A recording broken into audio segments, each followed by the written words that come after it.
Did you know that today might just be one of the most monumentous days in the history of world sports? Hello and welcome back to the Sports Rant. Today I'm going to talk about someone that most Americans had no idea who he is.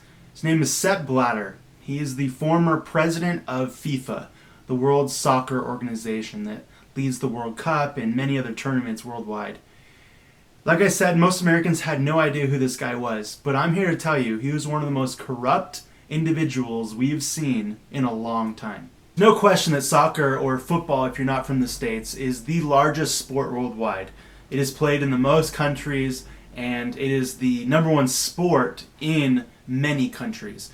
Here in the States, it's not really even in the top 5, but it's gaining ground, and worldwide, soccer is as strong as it's ever been. That being said, the organization that leads soccer, FIFA, is terrible. And it was led by, like I said, one of the most terrible people to lead any organization in a very long time. Sapp Blatter was elected back in 1998, and he started off as a pretty decent leader. FIFA was already somewhat corrupt. They had a lot of power. FIFA's name behind it has a lot of power. To say that we're going to hold a tournament in your country meant millions, if not billions, of revenue. And so FIFA knew that and was able to do many things that would shock the average person. For example, this last World Cup in Brazil was full of corruption and sad things that were going on behind the scenes. Many of these things were lightly touched on, but they weren't really brought to light. FIFA have realized that if they go to these third world countries, or these countries that don't have a lot of money, or they have a lot of poverty in their country, they can convince these countries to hold their tournament, the World Cup, and that they would bring them millions, if not billions of dollars in revenue. And FIFA was able to throw their weight around. Like I said, in Brazil, one of the things that was very sad is one of the stadiums that was built in the middle of a ghetto, and houses were just knocked down. Children were torn out of their homes because FIFA in Brazil wanted to put a stadium right there. FIFA did not provide any housing for these people. They didn't provide any relocation. They didn't provide any money for them to maybe have a place to sleep for those 2 or 3 weeks that the World Cup was going on. And they didn't do anything about it. They picked up shop when the tournament was over and they left. And Sapp Blatter had no problem with this. Another issue that was done in Brazil is because soccer is so big there, people were so into it, they had to ban alcoholic beverages at sporting events because they're already crazy enough. And so when they would get intoxicated, they would do things like murder people. These fans would murder opposing fans. So they made it illegal to have alcohol. Well, Budweiser is one of the largest sponsors of the World Cup, and FIFA didn't want to lose out on their alcohol sponsors. So they pretty much said, well, for our tournament and for those 3 weeks that we have the World Cup, we're going to have alcohol. Even if Brazil didn't want this, they had no control over it. They had to look the other way because Brazil would have lost out on billions of dollars in revenue. So they had to look the other way. And that's sad that they had to take their laws and kind of put them on hold while this mega corporation, this mega organization came in and bossed them around.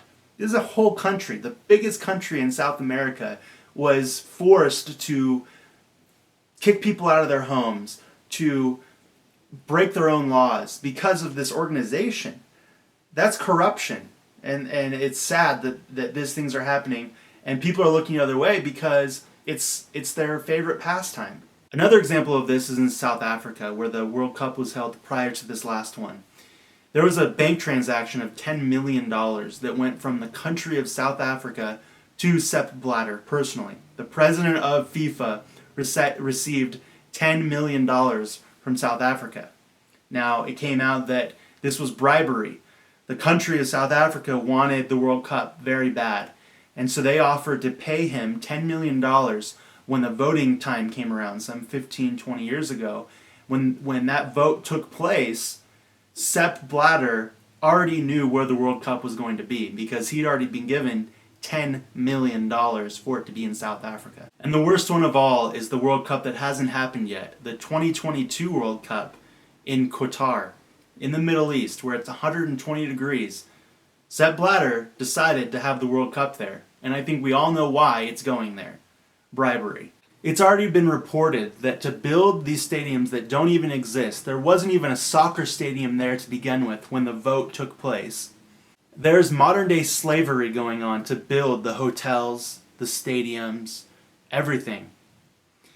People are being worked in 100-degree temperatures with no water.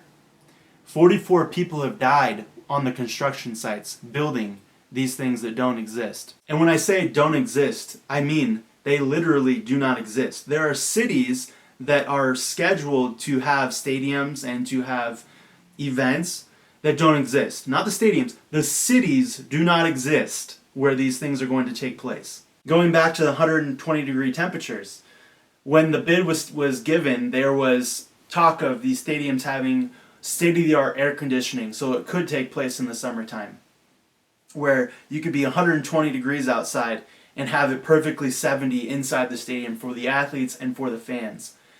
After the bid was done and Qatar got the bid for the 2022 World Cup, the architects came out and said, oh, by the way, that air conditioning is not possible. It's too unreliable, and it's impossible to use that technology in a stadium as big as you guys want.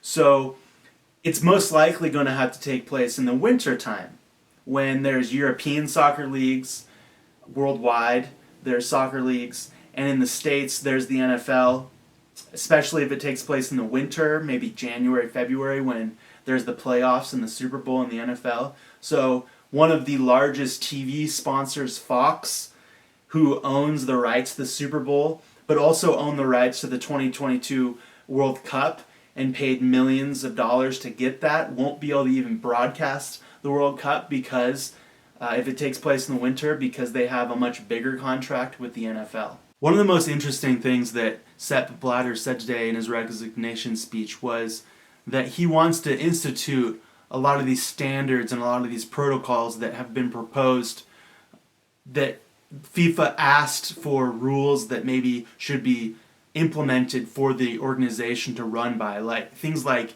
term limits for leaders and voting that is not as biased, lots of things that would make it so it's a much better run organization. And in his resignation, he said, we should implement these. I think that FIFA needs to be restructured and that these rules need to be implemented.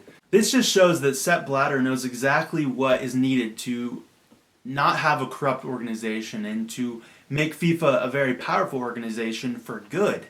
FIFA is no question the most powerful athletic organization in the world. They could be doing amazing things, especially in the countries that they go into for the World Cup. They could have built new apartment complexes for the ones that they knocked over in Brazil, and they could build schools in South Africa that were knocked over for stadiums. These are things that are just common sense when you're making billions of dollars. And it shows that he was more interested in receiving briberies, knowing exactly what he should be doing. And then once he got all his money and he got hated enough to be taken out, that he's like, oh, we should implement these rules because they would be great for FIFA and great for world sports. And it just shows how bad of a person he is. It's funny, here in the States we talk a lot about Roger Goodell and David Stern, the former NBA commissioner, and how bad they are at leading these sports leagues. When the biggest sports league worldwide was being led by far the most corrupt, disgusting human being that sports have ever seen. And here in the States, we don't really talk about soccer very much, but today, like I said at the beginning of the video, is one of the most momentous days in world sports because the dictator that Sapp Blatter was is gone. And we'll have to see who takes over and who can really change FIFA for good. Comment below what you think. Did you know any of these things were going on with FIFA? Did you even know who this guy was before today? I know that I really didn't. I knew that FIFA was pretty corrupt and did some pretty heinous things, but I didn't know how corrupt this guy was. That's going to do it for the sports rant. Don't forget to like the video so more people can see it. It'll promote it and help spread the word. Also subscribe if you want to see more of my videos. I talk about sports twice a week, and we can have great discussions down below. Don't forget to comment, and we'll see you next time.